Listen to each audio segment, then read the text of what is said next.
வணக்கம். இது தமிழும் சீதாவும். இன்றைக்கி நம்ம பார்க்க போகிறது 10th ஸ்டாண்டர்டில் இருக்க பரிபாடல். இதோட ஆசிரியர் யாருன்னு பார்த்தீங்கன்னா கீரந்தையார்.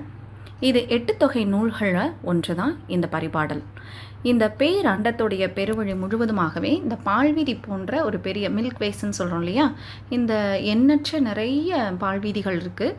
அதில் வெளியே நின்று பார்த்தோம் அப்படின்னா அந்த சிறு சிறு தூசி போல் நிறைய கோடிக்கணக்கான பால்வீதிகள் தெரியும். சரிங்களா? அதை அமெரிக்க வானியல் வல்லுநர் எட்வின் ஹப்பிள் அப்படிங்கிறவர் 1924 நம் பால்வீதியை போன்று நிறைய பால்வீதிகள் இருக்குது அப்படின்னு சொன்னது யாருன்னா எட்வின் ஹப்பிள் தான். சரிங்களா? இது நம்மளுக்கு 1 மார்க் கொஷின்ஸில் நம்மளுக்கு கேட்பாங்க. ஸோ நீங்கள் இதை பார்த்துக்கணும். எட்வின் 1924 நிறைய பால்வீதி இருக்குன்றதை நிரூபித்தவர். அதேமாரி 1300 ஆண்டுகளுக்கு முன்னாடி பார்த்தீங்க அப்படின்னா மாணிக்க வாசகர் திரு அண்டப்பகுதியின் உண்டை பிறக்கம் அப்படின்னு சொல்லிட்டு மாணிக்கவாசருடைய திருவாசக பகுதியில் ஒரு பாடல் சொல்லப்பட்டிருக்கு. ஸோ அண்டப்பகுதி ஃபுல்லுவதுமே பார்த்திங்கன்னா உருண்டை வடிவம் உடையது. இது ஒப்பற்ற நிறைய காட்சிகளை, வளமான காட்சிகளை கொண்டு ஒரு ஈர்ப்போடையும் ஒரு அழகாக சொல்கிறது மாதிரியும், ஒரு அழகினை சொல்வது அப்படின்னு சொல்கிற மாதிரியும் 100 கோடிக்கு மேலே விரிஞ்சு இது நிற்கும் அப்படின்னு சொல்லி திருவாசகத்தில் அழகான பாடல் வரிகள் உணர்த்தது. ஸோ இல்லத்துக்குள்ளே நுழையும் பொழுது கதிரவனுடைய ஒளி கட்சியால் தெரியும் இந்த தூசு துகள்கள் இருக்கு இல்லையா, நம்மளுக்கே பார்த்தீங்கன்னா ஜன்னல் வழியாக ஒரு தூசு துகள்கள் அப்படி அழகாக வர மாதிரி இருக்கும் அந்த வெளிச்சத்தோடு சேர்த்து. சரிங்களா?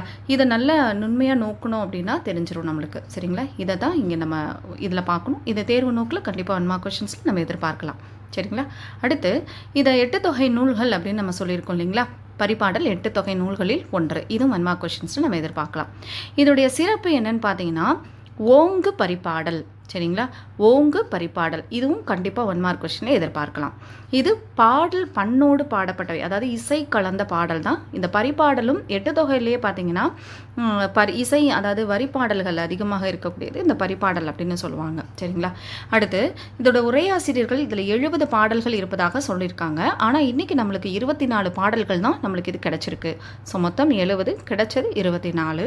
இதில் பாடப்பகுதியில் இருக்க நம்மளுடைய பாடல் எழுதியவர் தான் கீரந்தையார். 2000 ஆண்டுகளுக்கு முன்னாடி வாழ்ந்த தமிழ் மக்களுடைய வாழ்க்கை முறை எப்படி இருந்தது, சமூக உறவு, அறிவாற்றலுடைய நிலை, இயற்கையை புரிந்து கொள்ளும் திறன், இது எல்லாமே சங்க இலக்கியத்தின் மூலம் தான் நம்ம நிறைய தெரிஞ்சுக்கிறோம். சரிங்களா?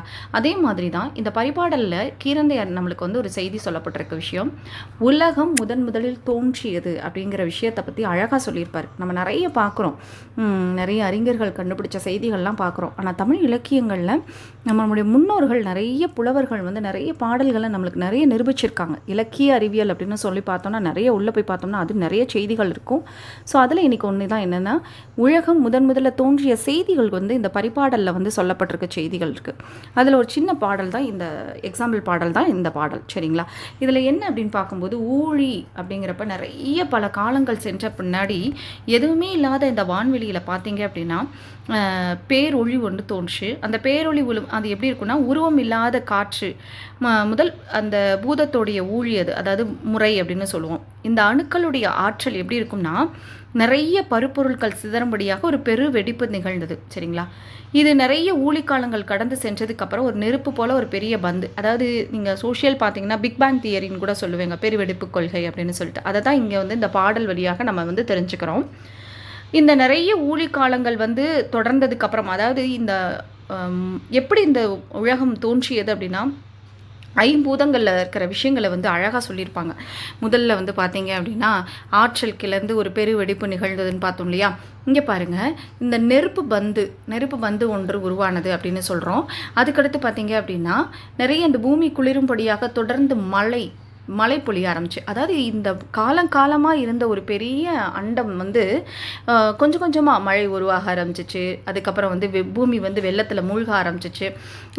வெளிச்சம் கிடைக்குது. இப்படி ஒவ்வொன்றா கிடைச்சி கடைசியில் என்னதுன்னு பாருங்கள், மீண்டும் இந்த வெள்ளத்தால் இந்த பூமியே மூழ்கி இந்த உலகத்தில் உயிர்கள் உருவாகி வாழக்கூடிய ஏற்ற சூழல்களை உருவாக்குது.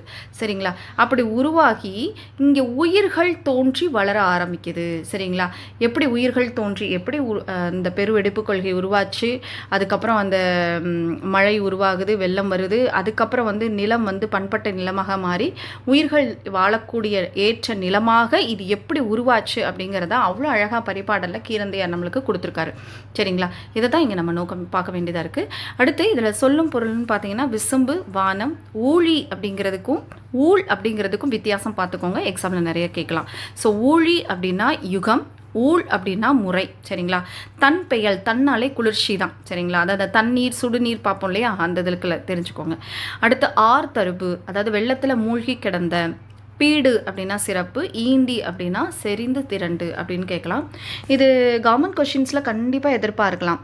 இதே 10th ஸ்டாண்டர்ட் ஸ்டூடெண்ட்டாக இருந்தீங்க அப்படின்னா பாடல் கொடுத்து வினாக்கள் கேட்பாங்க இல்லையா, அப்போ நம்ம இந்த பாடல்களை நம்ம அதிகமாக எதிர்பார்க்கலாம். சரிங்களா? அடுத்து ஊழ், ஊழ் தெரியும், அடுக்கு தொடர். வளர்வானம் வினைத்தொகை, வளர்வானம், வளர்கின்ற வானம், வளரும் வானம், 3 காலங்களையும் காட்டுது. சரிங்களா? அடுக்கு தொடர் பார்த்தீங்கன்னா பிரித்தால் பொருள் தந்தால் அடுக்கு தொடர், பிரித்தா பொருள் தரலை அப்படின்னா அது இரட்டைக்கிளவி. நம்ம அதை தனியாக இலக்கணத்தில் நம்ம பார்ப்போம். அடுத்து வாரா, நான் சொல்லியிருக்கேன் நிறைய ஈறுகட்ட எதிர்மறை பெயரச்சும் நான் உள்ள நம்மளுக்கே ஷார்ட்ஸ் போட்டிருப்பேன், நீங்கள் அதை போய் பார்த்தீங்கன்னா தெரியும். 2 சொற்களில் முதல் சொற்களில் இறுதியில் பார்த்தீங்கன்னா ஆங்கிற நெடில் சொல் வந்துச்சு அப்படின்னாலே ஈறுகட்ட எதிர்மறை பெயரச்சும். செந்தி, செம்மை கூட்டல் தீ, பண்புத்தொகை பண்புத்தொகைன்னு சொல்கிறோம். சரிங்களா? அதே மாதிரி தான் கிளந்த. இத்து, இந்து அப்படிங்கிறப்ப ஒரு சின்னதாக ஒரு இது என்னென்னா, இந்துன்னு வந்துச்சுனாலே இந்த சைடு ஒரு இத்து, இந்த சைடு ஒரு இத்து வரும், ஞாபகம் வச்சுக்கோங்க. ஆனால் நம்ம பிரிக்கும் போது கிளர் அப்படிங்கிறப்ப அது வந்து பகுதி கட்டளை சொற்களாக இருக்கணும். இந்து அப்படிங்கிறப்ப அந்த இத்தானது இந்து, இந்தானது விகாரம், இத்துங்கிறது இடைநிலை, அதுக்கடுத்து ஆங்கிறது பெயரற்ற விகுதி. சரிங்களா? நம்ம இது தேர்வு நோக்கில் கண்டிப்பாக நீங்கள் உள்ளே இருக்கிற எல்லாத்தையும் நூல்வெளியும் பார்க்கணும். அதுக்கடுத்து இதில் இருக்கிற அந்த இல் நுழை கதிர் அப்படிங்கிறதையும் நிச்சயமாக நீங்கள் பார்க்கணும். அப்படின்னா தான் 1 மார்க் கொஷின்ஸ் அட்டன் பண்ண முடியும். நன்றி.